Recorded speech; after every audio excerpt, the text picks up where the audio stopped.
Hi guys, it's Professor Ashley again, your favorite professor. Yes, I am. And in this video, I'm gonna give you some tips on networking in healthcare administration. So you do not want to skip this. Stick around to the end because I have 7.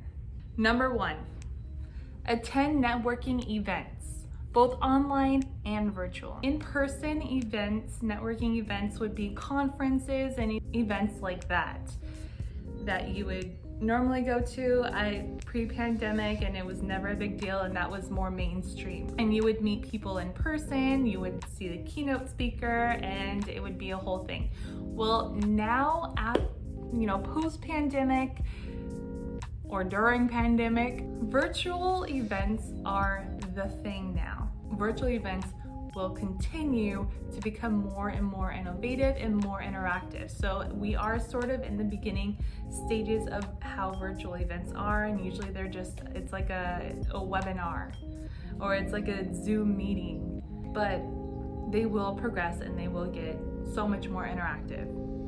That being said, that does not mean you can skip out on these events and not be interactive. When you go to these events, you want to make sure that when you virtually sign in, whatever. Anyway, so when you go attend these events, you want to make sure that you are connecting with people, you're making comments, you're asking questions, and you want to make people want your email address. Okay. You want people to want your email address, and you also want to get other people's email address. Second tip, create yourself a LinkedIn profile and connect with people in your industry. I know it's scary, it's really scary connecting with people, and sometimes you just don't even know what to say, but it's actually really important. So what you should be doing is when you get onto LinkedIn, start searching for people who work in the same industry, maybe people who went to school with you, who have the same degree as you. Don't be afraid to try to connect with people out of state either, or out of the country. But it is important for you to connect with other people in healthcare administration and other people who work in healthcare, but especially the health administrative people. Okay, and don't hesitate, just send out messages. What would be good actually is creating like an introduction message that you can just send to people. Send to all your new connections to see if you can get something from them. Just to see if you can make a connection from them, if they respond back to you, and then you can create some sort of rapport. And then they will be your online connections. They're part of your network when that happens. I know a lot of people will definitely ignore you, especially since there's a lot of spam out there, a lot of salesy messages, and usually that's what people do when they first make a connection. They send you a message immediately. It's usually a salesy kind of a message. But if people take a chance on you, they actually open up your message and they realize you're just introducing yourself, maybe tell them what you like and who you are, how far you've come in your career, the type of things that you look forward to in a networking type of a relationship with other people, and maybe ask people what they like about healthcare administration or what they like about their job. Just try to get something going, and you'd be surprised, some people will answer you. And those people, usually the people that answer you are the people who do want to get something going as well. So then you guys can sort of build a beneficial relationship online. And that's really good. Next is brand yourself and make sure you put yourself out there on social media, but also be very mindful of what you do share on social media. You definitely want to be on, a variety of different platforms. LinkedIn, Facebook, YouTube would be great. Instagram, of course, and even TikTok. Okay, be present on social media platforms, but also be mindful of what you do post. You never want to go too controversial, and you don't want to go too personal either. It is good to show a little bit of your personal life, a little bit of your family, a little bit of your interests, and of course, professional content as well, but just don't go too controversial. Don't get into politics, especially. I think that can be, deal breaker is that today, in today's society, that can get people to cancel you, and and a lot of things can go wrong if you get too political with your content. So I would always advise stay away from politics at all times. The fourth tip that I'm going to give you is make sure you follow up with people after you've met them. I've given you several tips on networking, on LinkedIn, at virtual events, and even in social media, right? So if you have found someone that you did have a connection with at any of these type of events or anywhere, right? You always want to follow up with them right away, because you don't want them to forget you and you want to maintain that connection. You want to stay relevant to them. We're all bad about this. I'm so bad about doing this. I'm really bad about doing that because there are so many people that I connect with. And so it is kind of difficult to continuously keep maintaining those relationships, which will lead me actually to the fifth tip. Number 5, what you should actually do with all the connections that you have made is create a list. Create a list of people who are your go-to contacts for really anything, okay? Anything. And maybe you have a list of people that you go to when you're looking for a new job, maybe a list of people that you go to when you have questions about healthcare administration or something very specific, maybe something specific about nursing, something specific about IT, anything, something specific about entrepreneurship or whatever. So you make a list of people, order it. I would create an order, like who is top priority, who's lesser priority. Provide a little bit of information about that person, where you met and what type of interests or connections or topics that you guys generally talk about.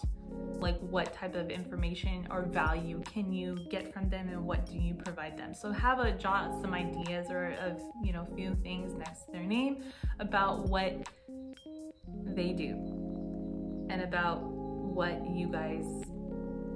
your connection. And then you can go ahead and contact them whenever you need to. You can contact them regularly. It would be good to regularly contact you just to maintain the relationship. And you should do that with your top people. So number 6, the 6th tip is to always have business cards. Even if you're a student, you still need business cards. And I know that most of you guys, especially if you're a lot younger, you're probably thinking that's stupid. Why aren't we all going virtual? Why would we be still handing out those business cards? And I know it is stupid, but everywhere I've ever been, anytime I've ever networked at any event, okay, any type of in-person event that I've ever gone to, I was always in a situation where someone wanted my contact information and they asked for my business card. Now, sometimes I had a business card, sometimes I didn't have a business card. Especially when I was younger, I didn't really have business cards. And it worked against me because they don't always remember you. They don't always write down your number or save your number in their phone.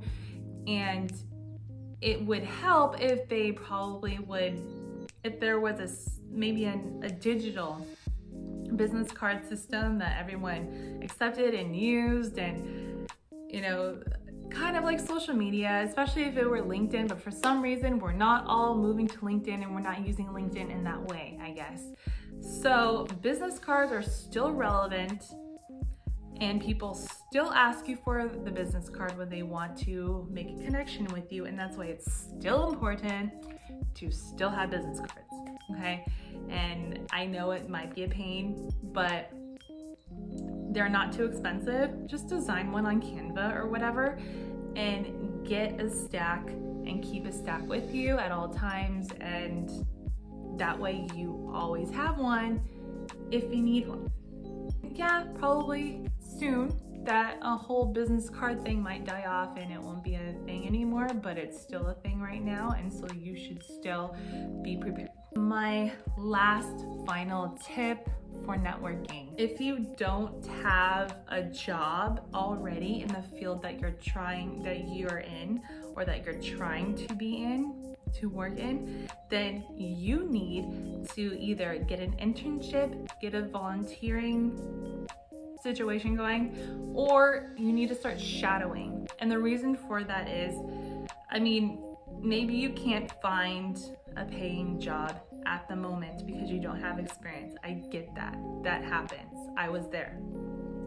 But it's so important for you to continue on this networking journey. You need to keep, adding to your connections, adding to your contacts, adding to your list of people. You need to keep making those bonds and those connections, because you never know who is going to help you get to where you need to go. It's always who you know. So get yourself an internship, a volunteering ship, or shadow wherever you want to work. And then that way, once you're in it, it will help you become more familiar with the field. It'll help you become more familiar with the type of work. And it will also help you create connections with people who work there.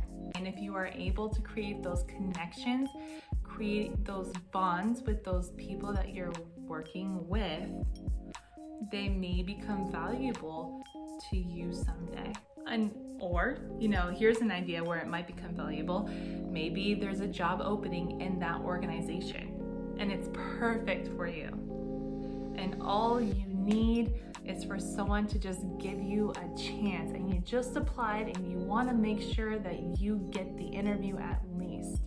You know what you need to do? As soon as you send in that application, you can write down your confirmation number, but then you need to go straight to the people that you're volunteering with, interning with, or the people you shadow, and you need to let them know what you did. And then you need to tell them that you need that interview and try to push them to fight for you.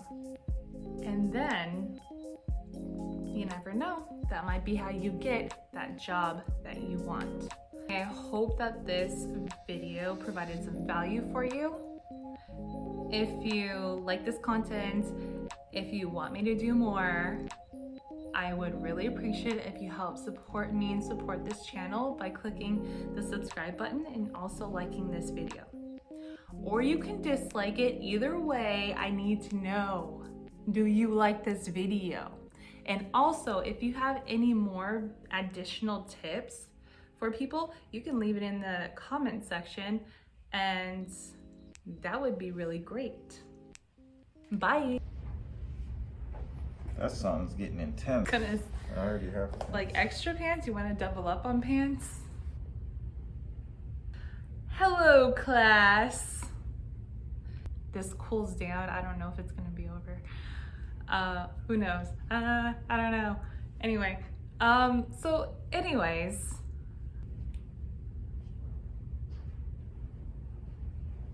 Oh, I thought it was this random stranger. Show.